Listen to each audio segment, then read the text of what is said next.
જય માતાજી મિત્રો, હું યોગીરાજ ભવાન આજે એક નવા જ અંદાજમાં એક નવા ટેલેન્ટ સાથે અને એક નવા જ કલાકાર સાથે તમારી સાથે હાજર છું. તો મારી ગુજરાતી રંગમંચ ચેનલને નિહાળો છે એ બદલ તમારો ખૂબ ખૂબ આભાર. તો આજે એક નવા જ કલાકારને આપણે મળવું છે જે પોતે ઘણા બધા પોતામાં ટેલેન્ટ ધરાવે છે અને ઘણી બધી કળાઓ એમનામાં છે.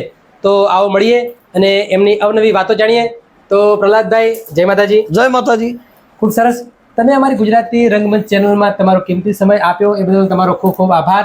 તમારો ટાઈમ ન હોવા છતાં પણ આજે મારા એક કોલથી તમે કહ્યું કે 100% ભવાનભાઈ હું તમને ઇન્ટરવ્યુ આપીશ અને એ તમે જે કહ્યું એ પ્રમાણે મારી ચેનલમાં હાજર છો તો તમને ફરી એકવાર મને થેન્ક યુ કહેવાની ઈચ્છા થશે.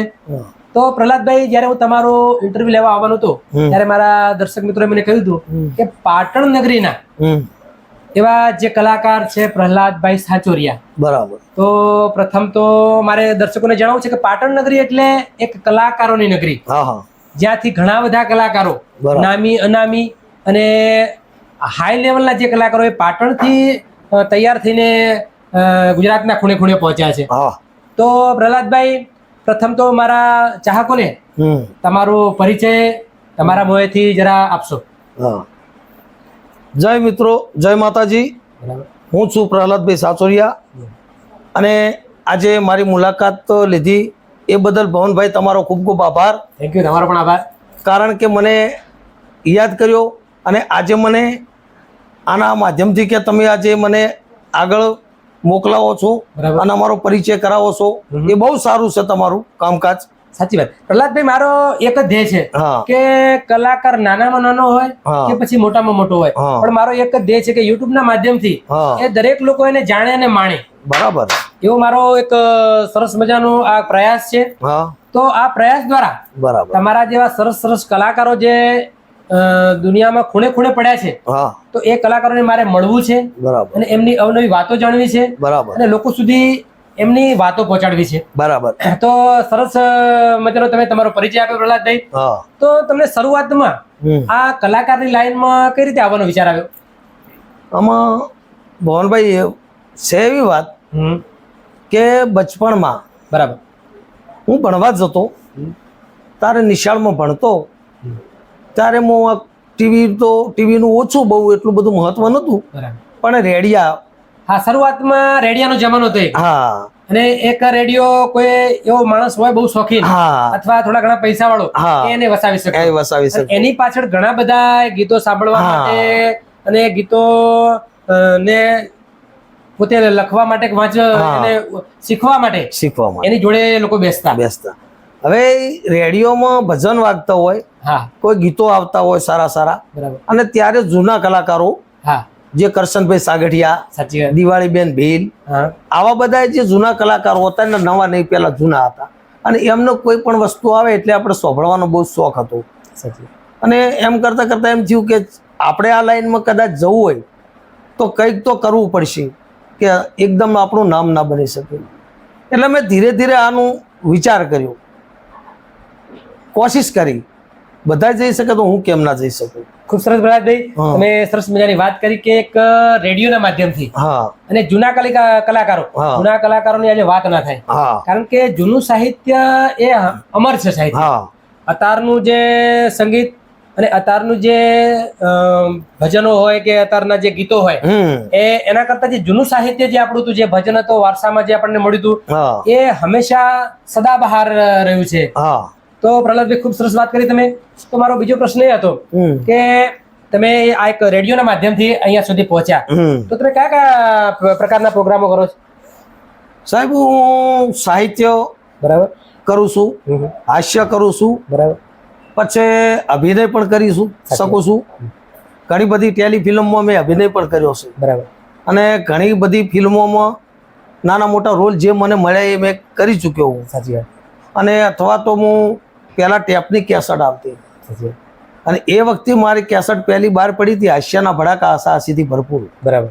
અને એના પછી હું જેમ સમય આવ્યો અને જેમ કેસેટ બનવા માંડી એમ મેં શરૂઆત ચાલુ કરી દીધી. ખૂબ સરસ પ્રહલાદભાઈ. તો તમે કેટલા વર્ષથી આ લાઈન સાથે જોડાયેલા છો? આ લાઈનમાં સાહેબ અંદાજે 80ની આજુબાજુથી બરાબર શરૂઆત કરેલી 80 સાલથી. હા. તો ઘણા વર્ષોથી તમારી આ સ્ટ્રગલ છે, તમારું સંઘર્ષ છે અને આ માધ્યમ સુધી તમે પહોંચ્યા છો. તો પ્રહલાદભાઈ ખૂબ સરસ મજાની વાત કહેવાય કે આ લાઈનમાં પહોંચવા માટે ઘણી બધી સંઘર્ષ કરવી પડે છે, ઘણી બધી સ્ટ્રગલ કરવી પડે છે. તો એ તમે કરી ચૂક્યા છો અને આજે ઘણી બધું તમારામાં ટેલેન્ટ છે, જેમ કે હાસ્ય કરાવવું, સાહિત્ય કરવું, ભજન ગાવા, અને મેં તો એવું સાંભળ્યું છે કે તમારા કોમેડીના પણ વિડીયો છે. ખૂબ સરસ સાહેબ. ઓછામાં ઓછા 250 થી 300 વિડીયો મારા કોમેડીના છે. બરાબર, મિનિમમ. બરાબર. તો આ લાઈનમાં તમને કેવું લાગે છે? સારું લાગે છે. ખૂબ સરસ, ખૂબ સરસ. કારણ કે આ લાઈનમાં તમે ઘણા વર્ષોથી જોડાયેલા છો અને ઘણા લોકોથી તમે જોડાયેલા છો. તો પ્રહલાદભાઈ, તમે કયા કયા કલાકારો જોડે મળેલા છો અથવા એમના જોડે પ્રોગ્રામ કરેલા છે? કલાકારોમાં તો સાહેબ એવું છે કે નિશાન પંડ્યા સાથે મેં કામ કરી ચૂકેલો. સાચી વાત છે. ફિલ્મોમાં. હા. પછી પરેશભાઈ લીંબાચિયા સાથે કામ કરી ચૂક્યો. સાચી વાત. પછી પ્રફુલ્લભાઈને પણ હું મળેલો છું. બરાબર. પછી એમના ભત્રીજા છે કૌશિક દવે, એમને પણ મળેલો છું. કારણ કે જુનાગઢની રામવાડીમાં જઈએ ને તો અમે અવારનવાર મળીએ. પછી એના પછી અમારે શૂટિંગો હોય ને ફિલ્મના, તો એમાં પણ એકબીજા અમે મળીએ છીએ. સાચી વાત. તો પ્રહલાદભાઈ, તમે ઘણા બધા નામી અનામી કલાકારો જોડે કામ કરેલું છે, ખૂબ સૌભાગ્યની વાત કહેવાય. તો મારો બીજો પ્રશ્ન, તમે ગાવશો પણ સારું, તો તમારા જ મોઢે એક સરસ મજાનું કોઈ ભજન, એની 2 લાઈનો મારા દર્શકોને જરા સંભળાવો.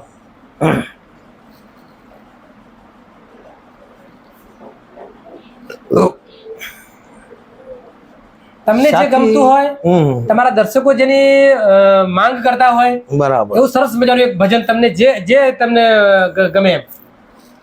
ભજનમાં તો શું છે કે અત્યારે તો આપણે તો દેશી વખતે બધા ઉપડતા ચાલે એટલે દેશીમાં આપણે શોખ હતો જે અનુકૂળ આવે. પણ મારા દર્શકોને તમારો અવાજ સાંભળવો છે. હા, કે પેલા ભજનો એવા આવતા કે રામને ભજી લે, સીતાન સમરી લે, કોણ જાણે કલ કી હો મેરે રામ, ખબર નથી પલ કી, એ મૂરખ બાત કરે પલ કી, એ મૂરખ બાત કરે પલ કી. વાહ, ખૂબ સરસ પ્રાચીન ભજન તમે સંભળાવ્યું કે ખબર નથી પલકી, મૂર્ખ બાત કરે કલકી. એક ઘડી પળની ખબર નથી અને માણસ અત્યારે આ ભાગદોડની દુનિયામાં પૈસા પાછળ એટલી દોટ મૂકી છે કે પેઢીઓનું એ વિચારે છે. પણ આ ભજન એવું કહેવા માંગે છે કે દરેક એક ઘડીની ખબર નથી, તો તું કાલની વાત શું કામ કરે. તો એવું સરસ મજાનું તમે મારા દર્શકોને ભજન સંભળાવ્યું. તો પ્રહલાદભાઈ, તમારે શરૂઆતમાં કોના સપોર્ટથી તમે આ લાઈનમાં જોડાયેલા? શરૂઆતમાં મને નાના નાના પ્રોગ્રામમાં એકબીજા સાથે હું સંકળાયેલો હતો. બરાબર. અને મારા મિત્ર ગણો કે મારા સગા ગણો એવા ભવનભાઈ યોગી છે, ખૂબ સરસ, એમની સાથે અમે નાના મોટા પ્રોગ્રામમાં ભેગા કરતા. બરાબર. પછી વળી કમલેશભાઈ જેવા મળ્યા દરજી, તો એમની સાથે પણ થોડો ફર્યો. એમ કરતા કરતા દિવાનરાજ કરીને છતાં એમની સાથે થોડો મળ્યા, તો એમની સાથે પણ થોડા પ્રોગ્રામમાં ગયો. એમ નામી અનામી નાના મોટા કલાકારો સાથે મારે જવાનું થયું અને આવા નાના મોટા પ્રોગ્રામો કરતો. ખૂબ સરસ પ્રહલાદભાઈ, કારણ કે તમને તો વર્ષોથી જાણું છું અને તમારા જોડે વર્ષોનો મારા જોડે કોન્ટેક્ટ છે, એકબીજા આ લાઈનથી સંકળાયેલા છીએ આપણે. પણ ભવાનભાઈ યોગીને પણ એમને પણ હું સારી રીતે જાણું છું. અને આજે પાટણમાં હું આજે જયારે મને થયું કે મારે ભવાનભાઈ યોગીને મળવું છે અને પ્રહલાદભાઈ રાવણને મળવું છે, તો આજે હું એ ધ્યેયથી જ સ્પેશિયલ તમારું ઇન્ટરવ્યુ કરવા આવ્યો છું. બરાબર. તો પ્રહલાદભાઈ, તમે આ મારી ચેનલમાં તમે તમારો કિંમતી સમય આપ્યો એ બદલ તમારો ખૂબ ખૂબ આભાર. ફરીવાર એકવાર થેન્ક યુ કહીશ તમને. અને અમારી ગુજરાતી રંગમંચ ચેનલમાં મારા દર્શકોને આપણે કહીશું કે લાઈક કરો, શેર કરો, કોમેન્ટ કરો અને સબસ્ક્રાઇબ કરો ન ભૂલતા, જેથી કરીને આવા મારા ભાઈ જેવા ભાઈબંધો જે છે કલાકારો, એમને તમારા સમક્ષ હું રજૂ કરી શકું. તો દરેકને મારા જય ગુરુ મહારાજ, જય માતાજી.